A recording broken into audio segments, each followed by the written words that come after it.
Olá, está começando o programa Memórias do Poder Legislativo, um programa produzido e idealizado pela Associação dos Parlamentares do Estado de São Paulo e que hoje recebe Daniel Marins Alessi, advogado, pastor evangélico e deputado estadual por 4 mandatos aqui na Assembleia Legislativa. Seja muito bem-vindo, muito obrigado pela presença do senhor aqui com a gente. Carla, com muita alegria voltar a essa casa que a gente tem muito carinho e muito amor e 16 anos vivi nessa casa. Então respirei o ar aqui, muita atenção, muito momento alegre, feliz, até também de muitas lágrimas.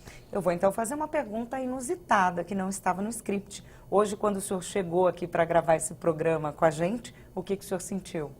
Olha, senti uma emoção, aliás, eu senti a emoção a semana passada, porque eu vim aqui com meu grande amigo Tonico Ramos, né, e sentei na cadeira que um dia eu sonhava sentar, porque em 82 eu disputei a eleição, perdi a eleição e fiquei frustrado, porque tive 13 mil votos e perdi a eleição. Isso foi em 82.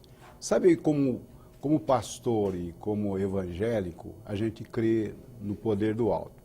Eu tinha um sonho, acho que era um visionário daqueles novos talentos daquela época, né?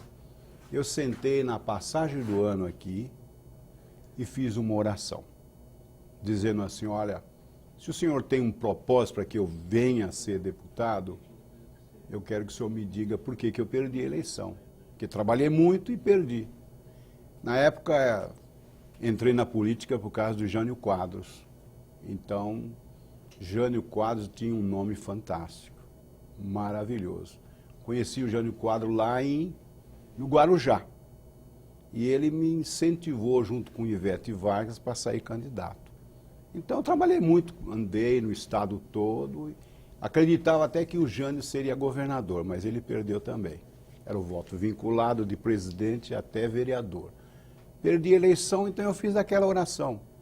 Bom, se é um propósito, então eu vou disputar a próxima eleição. E durante 4 anos eu trabalhei muito. E em 1986 eu tive 35 mil votos. Fui eleito numa bancada do PTB, de 13 deputados, e eu fui um dos novos 11 deputados, né?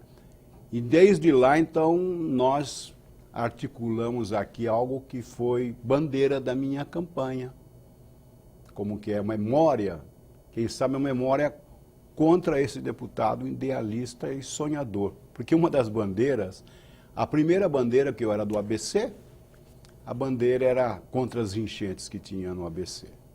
A segunda bandeira era caçar a carteira dos deputados. Então era uma coisa muito brava.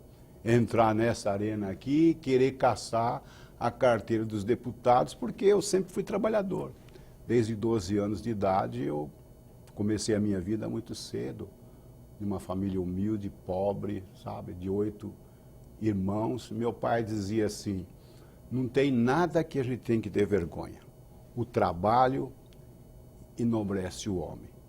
Então eu posso dizer que eu fiz de tudo. Eu fui engraxate, eu catei papel na rua, eu trabalhei em fábrica, eu carreguei marmita, eu fui office boy, estudava escola pública durante o dia e, com alegria, eu em 77 me formei com bacharel de Direito na Faculdade de Direito de São Bernardo do Campo.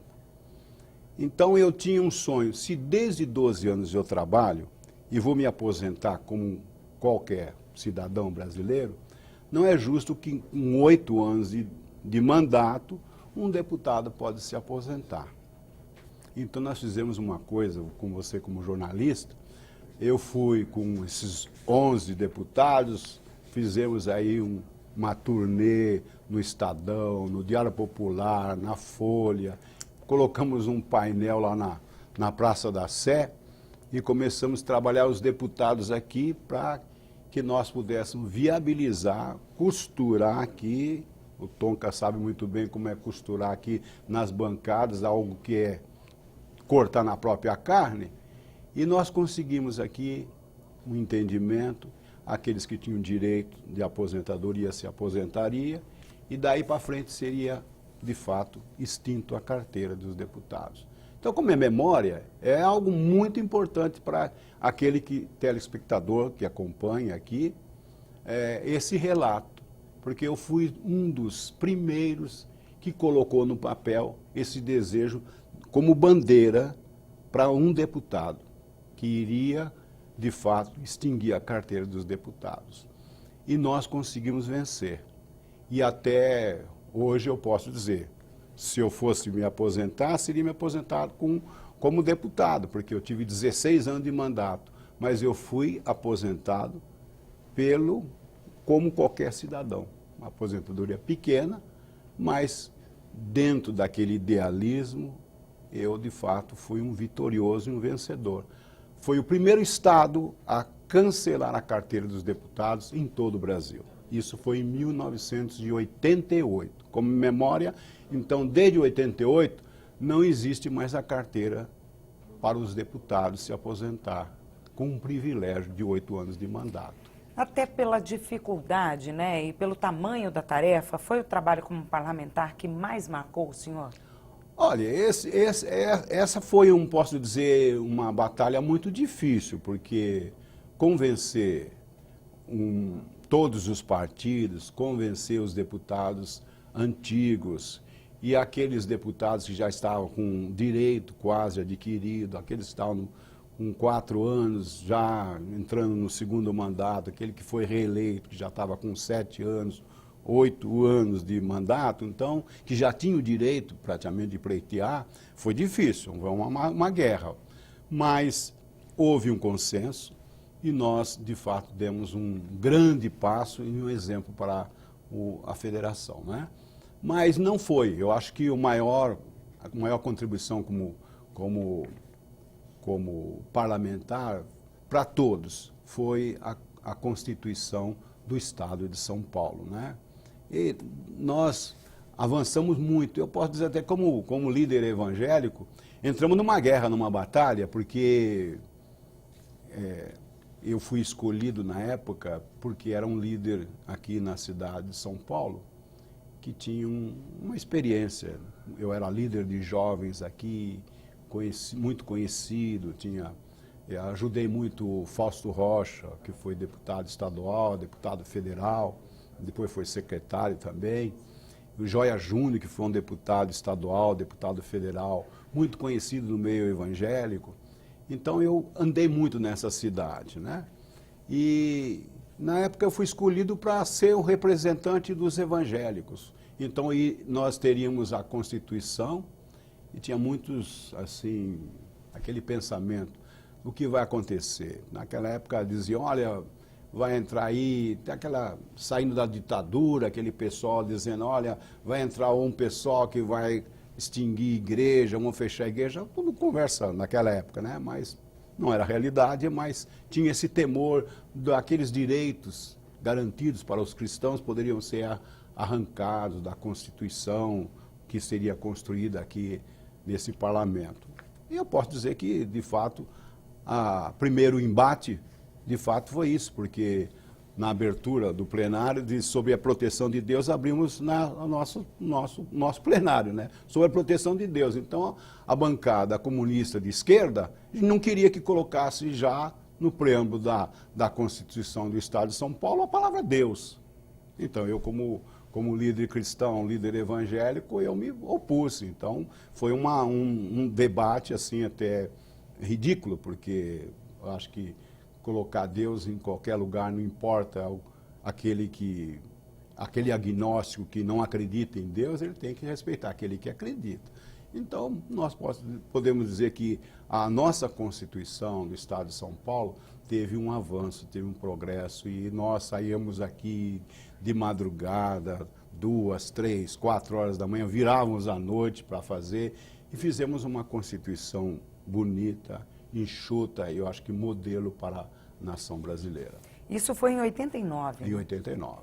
Um ano depois da queda da aposentadoria. Exatamente. Um trabalho já na sequência do outro, né? Grandes trabalhos. Nós tivemos, assim, além da Constituinte, né, do Estado de São Paulo, nós vivemos no Brasil algo novo, a Constituição sendo escrita lá em Brasília, os debates, tudo. Então tinha o debate da Constituição Federal, tinha também o debate da nossa Constituição do Estado de São Paulo e assim por diante. Então, cada estado teve, de fato, que se debruçar, os deputados que eram da área médica, aqueles que eram da área de sindicato, aquele que era professor ou aquele que era evangélico, cada um defendia uma bandeira e para que os direitos, né, que já estavam consolidados, esses direitos fossem implementados da melhor maneira possível. Eu acho que a nossa Constituição foi maravilhosa, muito boa. Foram muitas as dificuldades, deputado? Olha, eu acho que para você implantar aqui direitos, né, às vezes a gente tem que implantar direitos, mas com reserva, né?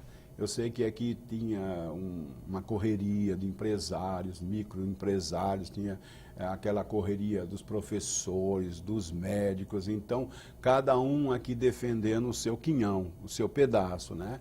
Então eu posso dizer que o que foi possível para o Estado de São Paulo construir, eu acho que foi construído. A nossa Constituição, ela não pôde avançar mais, quem sabe pelos direitos que nós tínhamos, que o orçamento que a gente tinha, os privilégios que precisam ser cortados, né? Eu acredito que o privilégio maior foi cortado na nossa carteira. Então, nós demos exemplo um ano anterior, né? Então, eu posso dizer que nós, como parlamentares, demos um passo, né? Se nós vamos discutir hoje a reforma da Previdência no Brasil, falando na atualidade, né? E vamos construir, quem sabe, cortar muitos privilégios, seja no Poder Executivo, Legislativo e Judiciário, tem que cortar no parlamentar também. Então, hoje, na reforma política, você vê muitos questionamentos que estão sendo colocados aí de privilégios que uma categoria tem, né? E outros que, de fato, pouco tem. Então, esse equilíbrio é muito difícil você conquistar agora, né? Se você for colocar o que na balança, vamos ver o que está acontecendo no Brasil hoje, né? No Brasil, nós temos hoje os direitos dos trabalhadores que, cada dia que passa, eu como aposentado vejo vai diminuindo o nosso olerite, o nosso salário, né? Ao mesmo tempo, as coisas estão subindo, né? E em outra categoria, você vê que o privilégio é muito grande. Então, esse equilíbrio, ao mesmo tempo, o Estado tem um orçamento vendo que a população está, de fato, vivendo mais tempo, né? Então, todo mundo fez um pequeno ajuste. A Constituinte também aqui foi um pequeno ajuste daquela época, né? Agora precisa ser feito um outro ajuste no Brasil para que o Brasil tenha um equilíbrio. Então, a Constituição da época foi um avanço. Agora, não sei como nós deveremos caminhar nesta reforma política, econômica e também trabalhista, também da Previdência.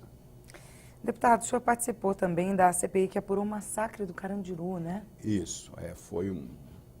Olha, tem cenas como é memória, cenas muito difíceis, porque eu vi lá de perto, né? Eu fui um dos componentes e lembro que eu era da bancada do PTB e cada partido foi separado alguém para conhecer de perto. Então, nós estivemos lá no Palácio, na época com o Fleury, né?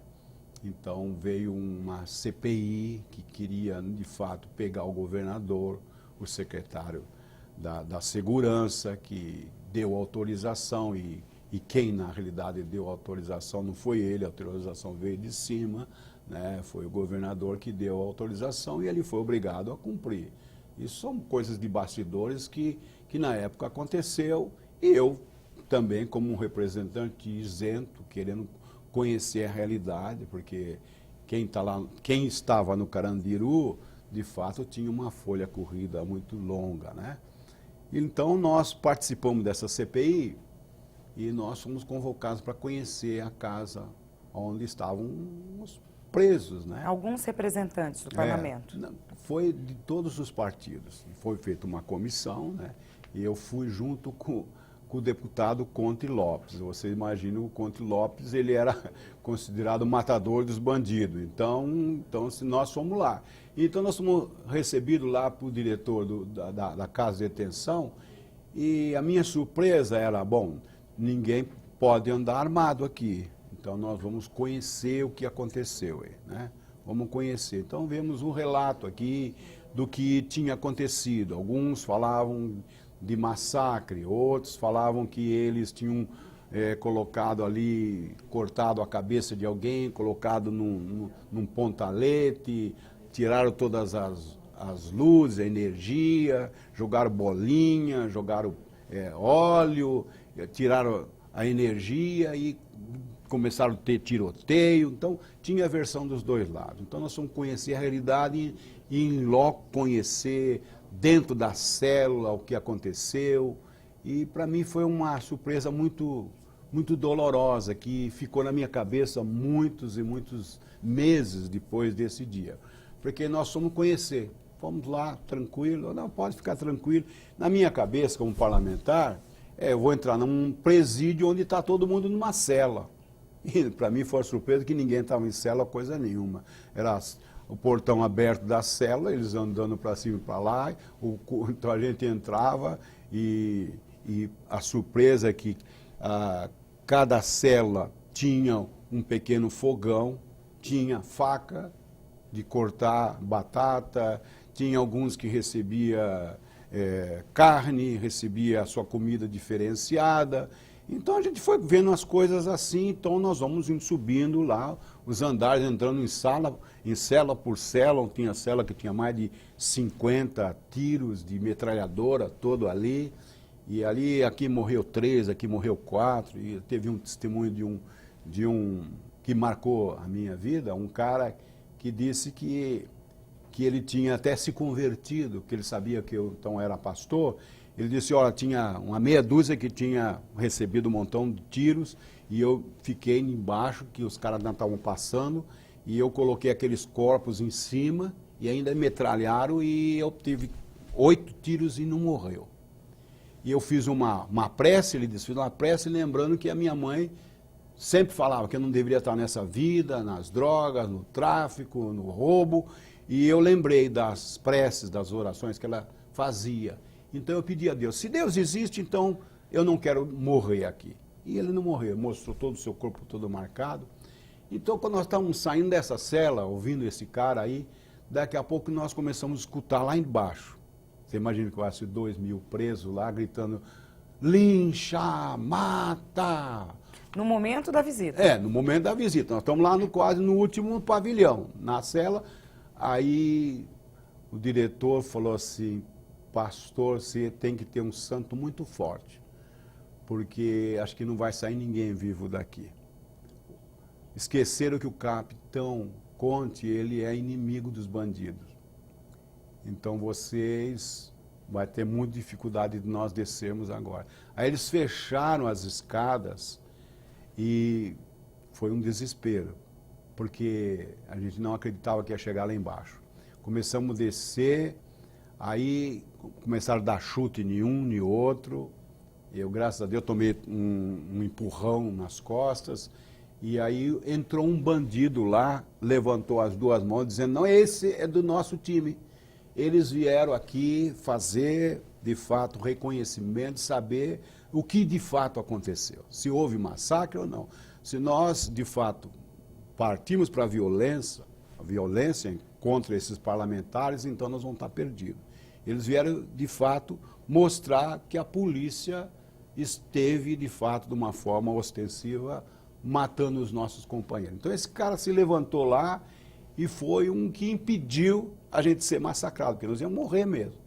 Eu lembro que o capitão tomou vários chutes, o deputado Fernando Silveira, que estava comigo também, e quando nós passamos do portão, o deputado Fernando Silveira desmaiou, caiu no chão. Por conta da tensão, Por causa da tensão. estresse. Foi uma tensão. Você imagine quase 2.000 caras gritando lincha, mata, lincha, mata. Isso aqui ficou no meu coração vários meses na cabeça, porque eu não sabia se eu ia sair. Então eu sei que eu comecei a orar em espírito e dizer, Deus, eu não vim aqui para morrer. Eu vim aqui para estar do lado da verdade, né? Se houve massacre, se houve excesso dos policiais, né? E a verdade deles era uma verdade, a verdade dos bandidos era outra verdade. Então nós tínhamos que ter o equilíbrio para saber o que era o melhor, né? E graças a Deus, Deus nos deu um livramento, mas isso ficou marcado no meu coração muitos anos. Isso foi quanto tempo depois do massacre, deputado? A CPI foi logo em seguida, né? A CPI, logo teve o massacre, entrou aqueles movimentos dos direitos humanos que estiveram ali no confronto de querendo que de fato que os policiais fossem incriminados. Então houve aquela pressão muito forte, interna, externo também, muitos organismos dos direitos humanos exigiram do governo brasileiro, exigiram do governador, exigiram aqui do parlamento um posicionamento, e foi feito aquela decisão que eu acho que foi a melhor, a mais saudável que teve. Deputado, a gente vai falar um pouquinho sobre o resultado desse trabalho depois do intervalo, Ok. tá? Não saia daí, o Memórias do Poder Legislativo faz só uma pausa, a gente volta já já.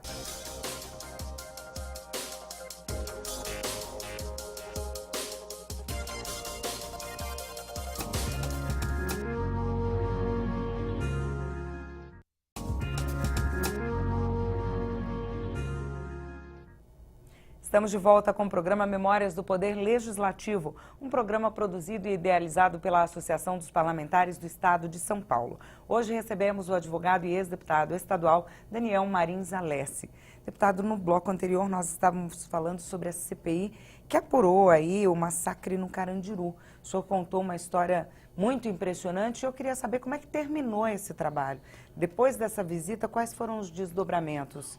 Olha, de fato nós somos muito pressionados, tanto na época do governo, porque nós fazíamos parte da bancada que dava respaldo ao governo, né? Mas nós tínhamos independência, né?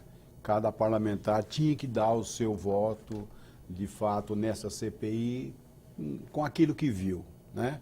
Eu ouvi o comandante falando sobre a explosão, quando ele chegou, pediu diálogo e, de fato, não teve diálogo. Quando ele chegou na frente lá, teve aquela explosão, ele se machucou. Então, teve alguns PMs também que tiveram muito tiro lá dentro, né? Então, muita arma lá dentro, muitas facas, muita coisa que estava escondido lá, que ninguém tinha conhecimento também. A polícia também não foi lá dando tiro porque quis dar tiro. Então, ela foi, de fato, teve um enfrentamento lá dentro. Um enfrentamento de que ali era salva quem puder, entendeu?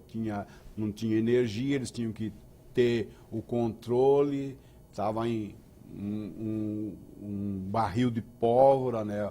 O Carandiru, então aquele pavilhão 9 era o mais explosivo, dos mais perigosos.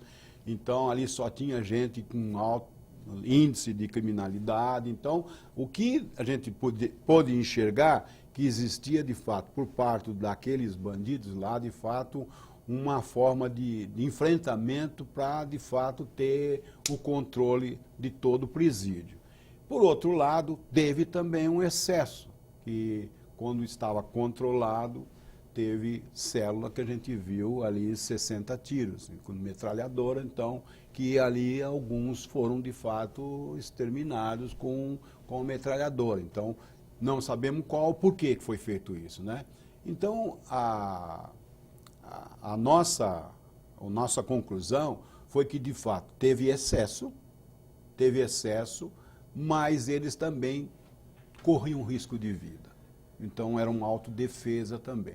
Então, foi um parecer que deu aquilo que tinha acontecido de fato, né? Não dava, de fato, aquela livramento para o governo dizer, não, vocês não têm culpa nenhuma, não, vocês tiveram culpa, a orientação foi totalmente equivocada, o comando também teve, quem sabe, orientação equivocada, e por outro lado também teve o enfrentamento que terminou nessa tragédia de mais de 111 presos que foram sacrificados e foram mortos, né? Lamentavelmente isso aconteceu aqui nessa casa e foi um período muito tenso nessa CPI, de muita pressão, entendeu? Que até hoje não foi resolvido ainda, né? E o senhor participou de muitas CPIs, né? Essa foi a comissão que mais marcou? Essa que foi a que mais marcou, porque essa teve, assim, quem sabe, uma projeção internacional. Até hoje ainda se fala do massacre do Carandiru. Mas eu participei da CPI que deu até o resultado positivo para a Erundina, da CPI da invasão da Zona Leste, né? Daí, na Zona Leste, onde tinha uma CPI que tratou das invasões de terra. De terra. Daqueles que estavam ali na Zona Leste, eles entraram num terreno, né? E depois aí construíram, né?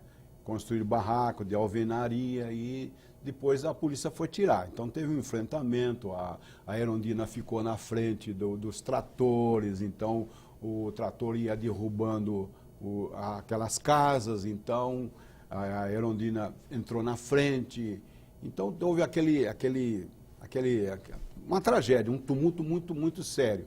Então, cada deputado também aqui que foi convocado para fazer parte dessa CPI teve que conhecer. Eu lembro que nós saímos daqui, então eu representava um partido que era considerado, na época, centro-direita, que é o PTB, e tinha o do PT, tinha o Partido Comunista, então a gente saía, passava lá no Padre Ticão, eu era pastor, nós parávamos num lugar, tinha um padre, então a gente chegava lá para ver qual era a melhor a situação do que estava acontecendo. De fato, foi uma intervenção também não feliz da Polícia Militar e, de fato, teve muito incidente, muitas pessoas machucadas, feridas.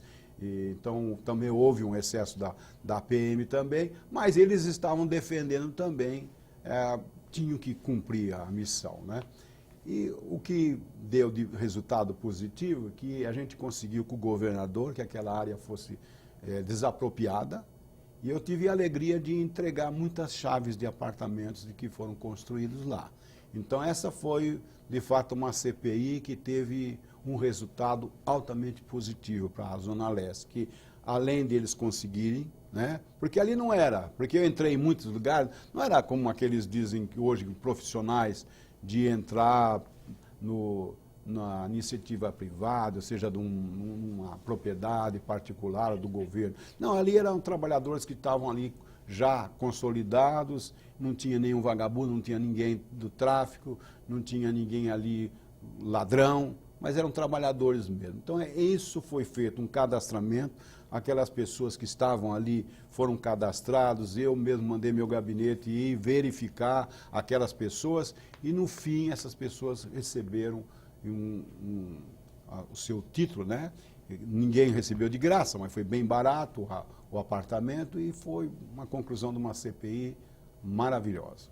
Essa atuação que o senhor teve, ela fazia parte das bandeiras que o senhor levantava como parlamentar. Eu, desde o início do meu mandato, eu fui vários anos presidente da Comissão de Promoção Social.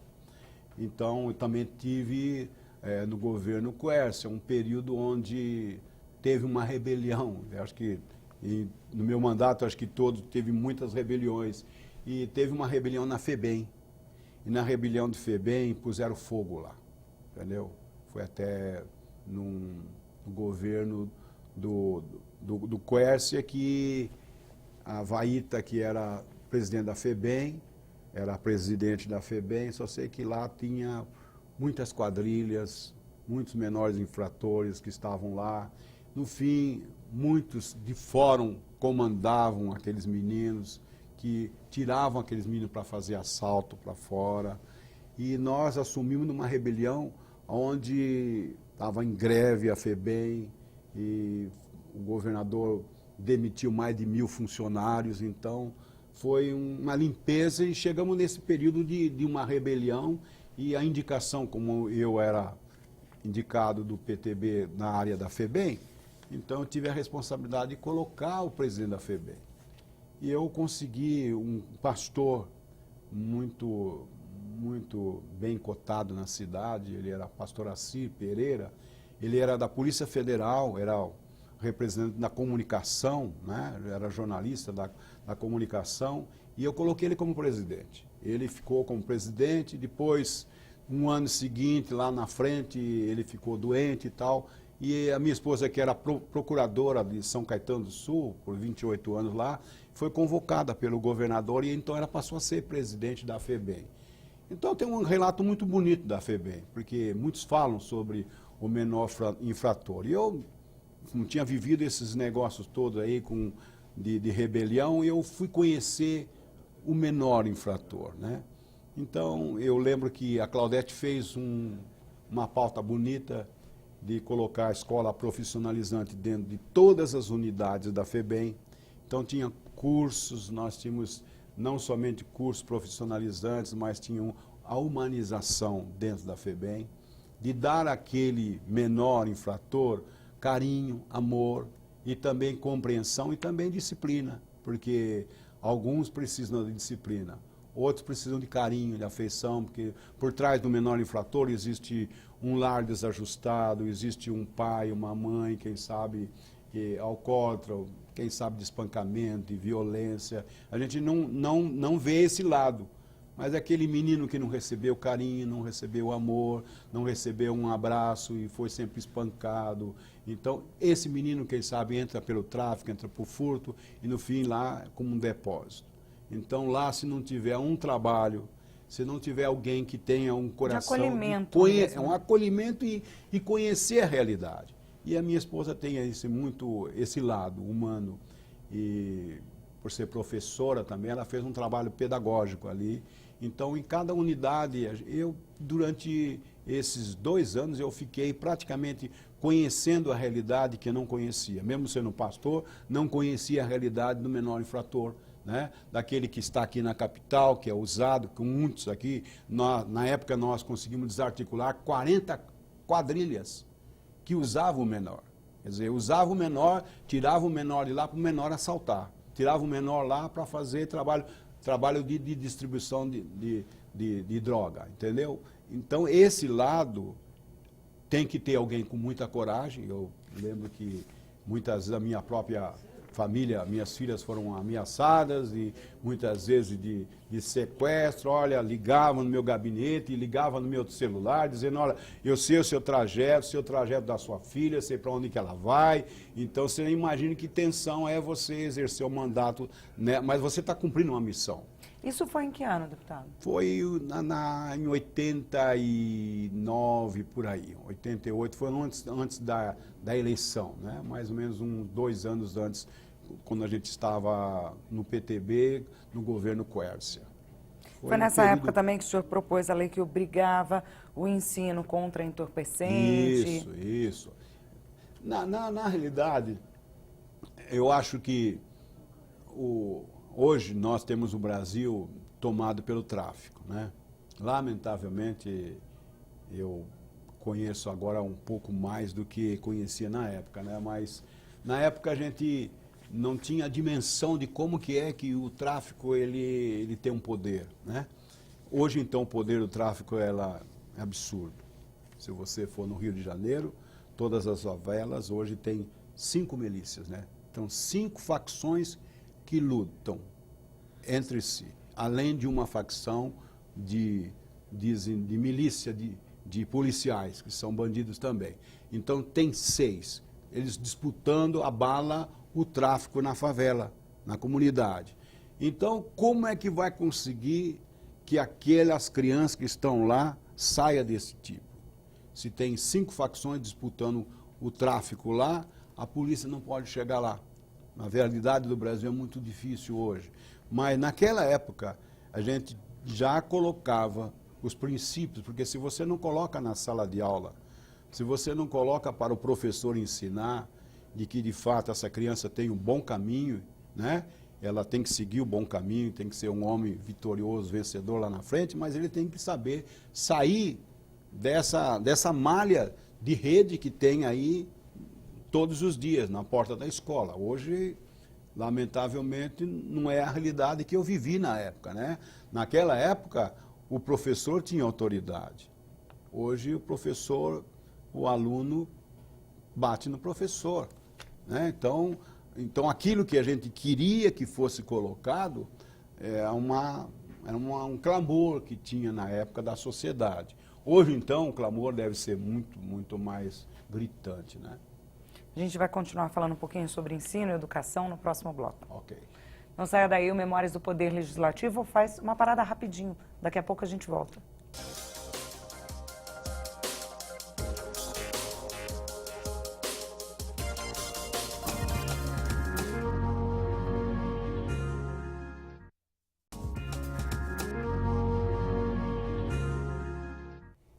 Estamos de volta com o programa Memórias do Poder Legislativo, um programa produzido e idealizado pela Associação dos Parlamentares do Estado de São Paulo. Hoje recebemos o advogado e ex-deputado estadual Daniel Marins Alessi.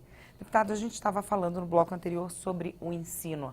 O senhor falou sobre a importância do ensino, cursos profissionalizantes nas FEBEMs, falou agora sobre o ensino até para levar a educação às pessoas, às crianças, né, que convivem muito perto do tráfico de drogas. Eu queria que o senhor falasse um pouquinho dos projetos que o senhor teve aqui na casa com relação ao ensino, né, dessa bandeira levantada. Olha, o tempo que cada parlamentar aqui ele tinha que escolher, de fato, as suas prioridades. A minha prioridade não foi essa da educação. Eu posso dizer, a minha prioridade foi mais na ação social. Paralelamente a isso, eu, de fato, como conhecia a realidade da questão social, de que as crianças estavam sendo marginalizadas de fato, e principalmente aqueles bem carentes da periferia ou do interior que estavam de fato à margem, porque a educação não teve e não tem até hoje, lamentavelmente, prioridade dos governos, o orçamento cada vez é menor. Então, a minha guerra foi exatamente dentro do meu partido, de fazer uma aliança, quando teve o período na Constituinte, foi de nós colocarmos todos aqueles profissionais da área do ensino juntos, independente de partido, seja do PT, que na época era considerado mais radical do que hoje, né? Mas na época o PT ele queria uma realidade que nós não tínhamos, né?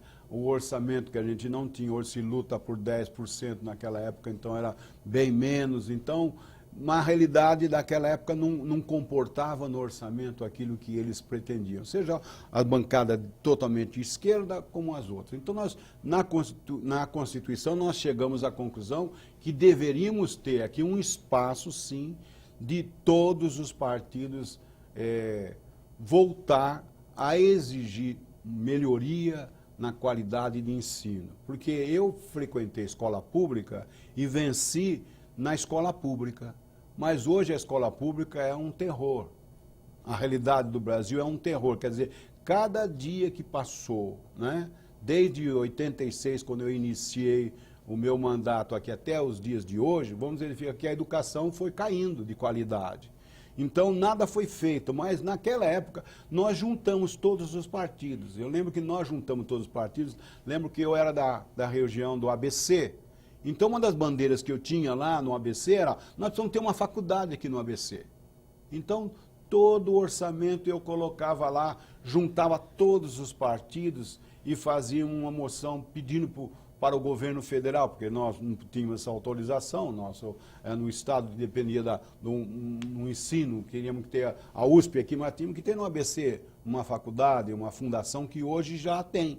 Então, em 86, nós brigamos muito para que o grande ABC tem 4 milhões, e poderíamos ter, então, uma faculdade lá. Então, desde lá, no período, não somente a nível de universidade, mas vamos verificar também que aqueles professores que estavam lá na minha cidade, que eu era de São Caetano do Sul, vivi quase 30 anos lá. Então, um dia eu trouxe aqui para o presidente, aqui, todos os professores de lá, da educação, para que ele conversasse com o presidente, para que o presidente da Assembleia, porque o deputado ele tem um voto, se ele tem um partido, se é do PTB na época, se é do PP, se é do PT, cada bancada tem um percentual de autoridade aqui. Então, nós temos que usar o potencial da casa. Então, eu trouxe todos esses professores, nós tivemos o presidente recebeu todos aqueles professores, era o professor Kobayashi, o presidente da casa,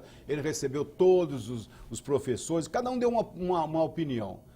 Era diretor, era professor de criança, até chegar à universidade. Então, eles deram aquilo que eu, como parlamentar, como pastor, não tinha competência de trazer para ele, mas eles deram o caminho como o Estado de São Paulo poderia. Eu lembro que esse time foi até um dia recebido lá no Palácio do Governo, dizendo como é que nós podíamos avançar no Estado de São Paulo, em demonstrar que o Estado de São Paulo estaria numa referência melhor do que os outros estados. Então, a nossa luta aqui não podia ser um parlamentar, nem uma bancada, tem que ser uma luta de toda a casa. Então, foi a minha luta aqui. Não é só uma bandeira de cuidar, olha, tem que ensinar na escola pública sobre não usar droga, não usar maconha, não usar cocaína, o crack. Não, isso é uma coisa pedagógica, mas eu tenho que ter investimento desde o professor,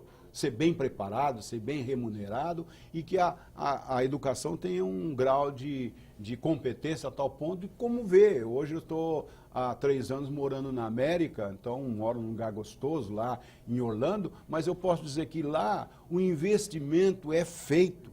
Então, cada escola, na medida que tem a graduação melhor, o investimento é maior. Então, a diretora ganha mais, o professor ganha mais, se eles melhoram de rendimento, ganham mais, o professor ganha mais, o diretor ganha mais, então ela vai subindo de classificação. Então ela vai subindo, cada vez ela recebe uma gratificação maior do poder municipal, do poder estadual e do poder central. E é isso que nós gostaríamos que o Brasil também. Incentivos. Mas hoje existe uma luta de poder ideológica. Porque quando você dá um privilégio, na cabeça deles é um privilégio. É difícil você trazer a realidade americana para cá por causa disso. Sempre a ideologia vai impedir isso. Porque, aquela cidade está sendo melhor. Ela está sendo melhor porque os caras são mais dedicados, são muito mais responsáveis, entendeu? Então eles se dedicam mais ao aluno. Eu vejo os meus netos lá, que eles estudam o dia inteiro. É o dia inteiro. Então sai da sala de aula, tem a tarefa, sai da tarefa, vai para o esporte, então fica o dia inteiro estudando. E tem toda a infraestrutura que nós não temos. Na medida que eles têm o respaldo financeiro e a melhor qualidade de ensino, também vai subindo o padrão da escola, e ela vai subindo até chegar um momento que essa escola está no graduação máxima. Então, nós estamos na Flórida, né? Você vai vir em outros estados, lá em Los Angeles, que está mais acima ainda. Então, por quê? O investimento é maior. E isso que nós temos que fazer no Brasil. Se você tem um estado de São Paulo, pega um piloto aqui de meia dúzia de cidades, então nós vamos trabalhar aqui com esse modelo, que já deu sucesso em outros países, seja lá na Itália, seja na Alemanha, seja na França, deu resultado lá. Nós, querendo colocar aqui, a ideologia vai impedir. Essa é a dificuldade que o Brasil tem hoje. Então, às vezes, a ideologia impede o avanço, porque você não consegue, de um dia para o outro, mudar a história do Brasil, ou a história do Estado de São Paulo. Então, você tem que começar pequeno para depois avançando. E é isso que a gente queria que acontecesse já naquela época, quando nós trouxemos aqueles professores aqui para trazer a realidade que levaram ao Palácio do Governo. O senhor falou que naquela época tinha que se unir à casa, né? Exatamente. Era muito difícil isso acontecer? Dependia do tema? Como é que era trabalhado? É difícil, porque o debate aqui não é somente de partidos, né?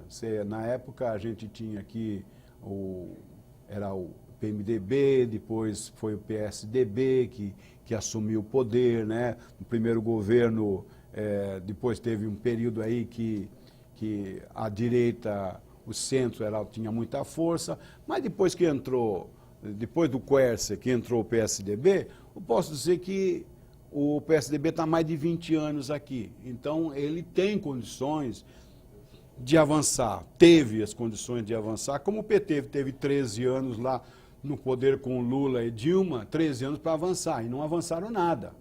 Eles não avançaram nada. Tudo que eles gritaram aqui com a gente, né, aqui na casa, a bancada do PT gritavam, eu não era governo, eu dava apoio ao governo, certo? Eu nunca fui eleito por um governo, sempre fui oposição ou dei apoio ao governo naquilo que achava que era. Eu sempre fui um deputado independente de votar com as minhas convicções, mesmo estando em bancada, seja de que partido que eu estive. Sempre eu tive minha independência de votar. Era certo, eu votava. Não era, não votava. Mesmo que eu fazia parte da bancada de sustentação ao governo. Porque, às vezes, o parlamentar ele não pode ficar com aquele guiso, engessado, porque ele não vai avançar nas suas propostas. Então, a luta que nós tínhamos aí na época com o PT que gritava, eles tiveram essa oportunidade de 13 anos. Avançou a educação? Não avançou. Muito pelo contrário, retrocedeu a qualidade do ensino no Brasil. E aqui no estado de São Paulo também posso dizer que o PSDB também tem os seus pecados, porque eles também estão há mais de 20 anos aqui, também não avançou muito. A qualidade de ensino do estado de São Paulo pode ser que é melhor do que alguns outros estados, mas ainda deixa muito a desejar. Deputado, queria que o senhor falasse um pouquinho do que foi a Lei do Silêncio de 95 e a atuação. A Lei do Silêncio. Bom, a Lei do Silêncio... A Lei do Silêncio... Apelidada, né? É? Apelidada. Eu sei que nós tínhamos naquela época do... Sei lá, Como igreja, nós tivemos uma época que, vamos pensar, no silêncio de 22 horas, né? Eu lembro que, na época, nós tínhamos muitas igrejas que eram punidas e recebia ali multas, né? Eu mesmo, a minha igreja, eu fui pastor aqui na Santa Cecília, na central da igreja quadrangular, e eu lembro que eu fui muitas vezes multado. E a nossa igreja não era uma igreja barulhenta, mas nós tínhamos um coral, nós tínhamos uma banda, entendeu? E, às vezes, nós tínhamos ali uma boa acústica, né? Aí, quando a igreja foi construída, não tinha os prédios que tinham. Então, depois que construíram os prédios, evidentemente, os prédios estão aqui, um prédio está lá. Aí o cara telefonava lá, ô pastor, aqui está muito alto o barulho, eu estou aqui no 16º andar, parece que a sua pregação, o seu culto está na minha casa. Falei, bom, então você está tendo uma boa conforto, coisa. né? Não precisa nem sair do sofá. Eu falava exatamente alguma... E essa foi uma coisa até interessante. Eu falei, bom, que apartamento você está, tal? No dia seguinte, eu fui na casa desse cara. Eu peguei, assim, fui ver o apartamento dele e subi lá e me apresentei. Olha, eu estou aqui e tal, pedi primeiro desculpa, perdão, tal.